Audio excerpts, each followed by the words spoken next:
Okay, so thanks for stopping by again. All right, now today it's part two, all right, of the listing presentation. Now yesterday we covered the process of getting up to the point where you're taking the listing. Then we went ahead and talked about the 1-minute presentation. So today what we're going to talk about is the CMA presentation, okay? CMA. Now the CMA presentation, all right, is something that is actually going to be probably the most important thing you could possibly do, all right? And it doesn't take a lot of time, provided you know your scripts well, all right? Now, the thing about the CMA presentation is that we make a lot of assumptions as real estate agents. We assume that the sellers know how buyers buy homes. We assume that they know how value is created. We assume that they know exactly what we mean when we say CMA. We assume that they know how to read a CMA. And what makes it more confusing to us is how in the world do they come up with these crazy prices that they do, okay, when we make all these assumptions. We just assume that the facts are clear. Why is it that you don't get it, okay? Well, today we're going to cover the reason why. We're going to cover the reason why they don't understand and how you can go ahead and control that and teach them, do a little education, help them understand the reason why they need to price their home. If they still overprice their home at this point, okay, it's not because you didn't try to educate them, and it's not because they don't know how. It's because they're willfully choosing not to, okay? So that being said, let's move on. All right, so the CMA presentation. Now you've gone through, you said, hi, thanks for having me over. I really appreciate it. By the way, I got 3 questions for you. Number 1, do you absolutely have to sell the home? Do you have, do you absolutely have to sell the home? Do you want to price the home to sell or have it stay on the market a real long time? And do you want me to handle the sale for you? And they say, well, no, we kind of want to figure out what you have to say first. Okay, fair enough, no problem. All right. So once again, pull out your Mike Ferry script if you have it. Great. If you don't, stop the tape. Go to MikeFerry.com. Go to the active downloads or the downloads complimentary downloads section. Get the CMA presentation, print it out in a PDF format, and then come back when you do. Okay. So now here we are, CMA presentation. Now it'll say, and this is. On there it'll say name, or you put in their name. You say, well, hey Bob, at the end of my presentation today, okay, one of 3 things is going to happen. All right. Number 1, you'll have the opportunity to list your home with me. All right. Now notice, when you're making this presentation, all right, you're saying to them, Bob, you look at them square in the eye. You say, Bob, at the end of the presentation today, with your hand, one of 3 things is going to happen. Okay. Number 1. You'll decide to list your home with me, okay? And that'd be great. I'd be happy to help you, all right? Or number 2, you may decide not to list your home with me. Watch the head, okay? You may decide not to list your home with me, okay? Or number 3, I may decide not to take your listing. And any one of those is fine. Fair enough? Okay? The reason why you do this, all right, this 3 choices. This is the 3 choices phase, right? The 3 choice phase. The reason why you do this is to set a level playing ground, all right? Level the ground. And the reason why is because a lot of times as real estate agents and brokers, we come over to the house and we're begging and growling, oh, please, Mr. Seller, please, I want your listing so bad. Please, I'll do anything. I got a car payment. Okay, when you come over with that kind of attitude, they will never do business with you, okay? I don't care how much you got to make that car payment. If they smell blood in the water, get ready for commissionectomy because that's exactly what's going to happen, all right? So the 3 choices here levels the playing ground and helps them understand that this is going to be a business decision made by all parties. All right? You may be deciding to list your home with me. You may decide not to list your home with me. Or I may decide not to take your listing. And any one of those is fine. Okay? It's just very matter of fact. You're not being a jerk about it. You're just being very matter of fact. This is what's going to happen. Okay? Because those are the only possible outcomes. All right? Now, if they ask you and they say, well, why wouldn't you take my listing? You say, well, Mr. Seller, it's nothing against you personally, okay? But if I feel like I just simply cannot get the public to agree with your price, then generally I'm not going to waste your time or mine. Okay? You take the blame and you put it back on the public and the seller. Okay? You say, if I don't feel like I can get the public, okay, to agree with your price, public to agree with your price, then I just simply won't waste your time or mine. And that's generally the reason why I will turn down a listing. People, remember this, the fear of loss is a greater motivator than the opportunity to gain. If they feel like you're losing and that they're losing out by working with you, that's going to be a greater motivator than anything you could possibly say to them about making more money. Okay? People making more money, that's everybody says that. I can make you more money on the sale of your home. I can make you thousands and more. Look, hey guys, if you don't list your home right now, okay, you're going to lose 68 buyers over the weekend that made a decision on your home. Okay? So since Friday to today, all right, 68 people on this side of town bought a home. All right? Either you decide to go ahead and do something or you don't. Either way is fine, but the 68 people already made a decision, and I guarantee you there's going to be a lot more who will in the next 3 days. Okay? That's going to be a lot more motivating than saying, hey, guess what? I can make you $2,000 more on the sale of your home. Okay? So, that being said, let's quickly take a minute to review the questions I asked you over the phone. Okay? Review. Now, what you're doing here is you're just simply going ahead and following up with them, all right, to follow and see if anything has changed since the time you did the pre-qualification, all right? So you say, well, look, you said you were moving to Tuscaloosa, Alabama, right? Uh-huh. Okay, great, no problem. And you said you had to be there, okay, by May. Is that correct? Oh, yeah. Actually, we had something change, okay, that you're listening for changes here. Well, yeah, actually, my orders came through, and I need to move there, really, by April. Holy cow, I got here just in time, right? And you said that you wanted to price your home at $270,000. Is that correct? Oh yeah, we want to price it at $270,000. Okay, perfect, no problem. And now, if there's the spouse there, and you didn't get a chance to talk to the spouse, it's a great time to enter them into the conversation as well. So, Mr. Jones, I spoke with your wife, and she said that you owe about $210. Is that correct? Oh, yeah, absolutely. That's what we got. No problem. And Mrs. Jones, you weren't planning on selling it yourself, were you? You know, kind of like you weren't planning on selling it yourself, were you? Like you're an idiot if you do. That's the way you kind of come across. Like you weren't planning on selling it yourself, were you? Well, no. We weren't going to do that. Terrific. Okay. Now, you did want to get all the money out, Mr. Jones, and have you and your family move up to Tuscaloosa and in one piece. You didn't want to have any kind of owner financing. Is that what I understood? That's exactly right. Perfect. No problem. Okay? Now that you've reiterated everything and you've got it all down square in your head, okay? You've told them what's going to happen. You leveled the playing ground, made it nice and safe. You reviewed to get all the information correct, okay, just like your doctor does. Now it's time to jump in, all right? Excuse me. Now it's time to start jumping in and getting into the CMA itself, okay? Now, this is where this is going to get a little tricky, and I want you to try and pay attention. I know my voice tends to drone a little bit, but I want you to try and pay attention because this is where it becomes incredibly important, okay?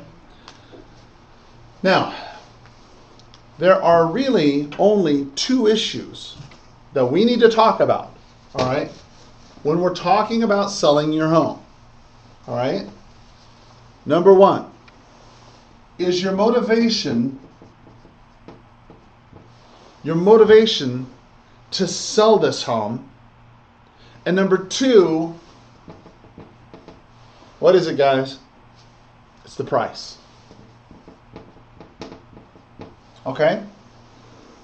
Now, Mr. Seller, there's only two issues we need to discuss today. Okay? Number one is your motivation to sell this home. And number two is the price we set on your home. Okay? Now, I've prepared, now you state that and you don't ask any other questions, you just make it a statement. All right? Because in the seller's minds, a lot of times They're thinking when you come into their house, they're thinking they're going to control the show. They're going to come in, you're going to walk in, you're going to be groveling like every other agent before you. You're going to come in and you're going to say, well, gee whiz, I can put it on the internet, I can put it on MLS, and I'll charge you 6% or 4% or whatever the heck percent you charge, okay? But in this case, you're going to take charge. And how you take charge is by asking questions and making certain statements, okay? In this statement, look, there's only two issues we need to discuss today. Number one is your motivation to sell this home, and number two is the price we set on your home, okay? Now, that when you say that, that obviates everything else. That takes everything else that they were going to hit you with and throws it right out the window. Well, what about marketing? You know, that's a very good question. And since marketing, 99% of marketing is price, we'll be sure to cover that too. Wow, what a statement. 99% of marketing is price. Now let's just stop for a minute. Is that really true? Is 99% of the marketing price? If you have a doubt about that, let's think this through, okay? Let's pretend that you have a home that's for sale. It's in fantastic condition. It's great. It's beautiful, okay? And every home in the market in that neighborhood sells for $100,000. It's just like it, okay? It's brand new. Let's say it's brand new construction. Nothing wrong with it, okay? And every home in that subdivision is selling for $100,000. But you take your home and you look at it and you put in some new cabinets, let's say, okay? And you decide to go ahead and sell this property for $200,000. What marketing can you do that will take a $200,000 home and sell it in a $100,000 neighborhood? If you can find the answer, then let me know. I want to team up with you and we can sell this together and make a lot of money. But as far as I know, I have never heard of a way to do that that's double the asking price. So price is integral to the marketing. You could run a USA Today ad, full page ad, talking about how beautiful the home is and how great it is. But if the price is $200,000, it's not going to sell. You could have open houses till the second coming of Jesus. It will not sell. You could have a blimp hovering over the house. It will not sell. Okay? Nothing you do will change the price. That will change the sale unless you change the price. So that's why I'm saying to you, when you make the statement, okay, there's only two issues we need to discuss, motivation and price, that's it, okay? How is motivation involved here? Now motivation, if you have a seller who's extremely motivated, they have to move to Tuscaloosa by the middle of April, okay? They've got to go. There's no two ways about it, okay? Then they will do whatever it takes to get the home sold. But if they have a very low motivation, okay, then it's going to make it really, really hard to sell, regardless of the price, okay? If the price is very low, all right, but they're not motivated to put their stuff in a box and move, well then, you're not going to be selling that home. So it's really important at this point, that's why I said, I know I drone on a little bit, it's really important you get this, okay? That the motivation that the seller has, coupled with the price that the seller wants, okay, they have to be in congruence in order for this property to sell. And that's why you make this statement, hey look, there's only two things we need to talk about today, motivation and price, okay? Now, that being said, let's get on to the CMA. Now, do not say under any circumstances, do not say, I perform what we call a CMA, okay? Okay, because that's a ubiquitous term. They don't know what it means, all right? Spell it out for them, like they're a 4-year-old, okay? You got to explain this to people because they always try to pretend like they know what they're talking about. But let's just be honest, okay? You're in the real estate business.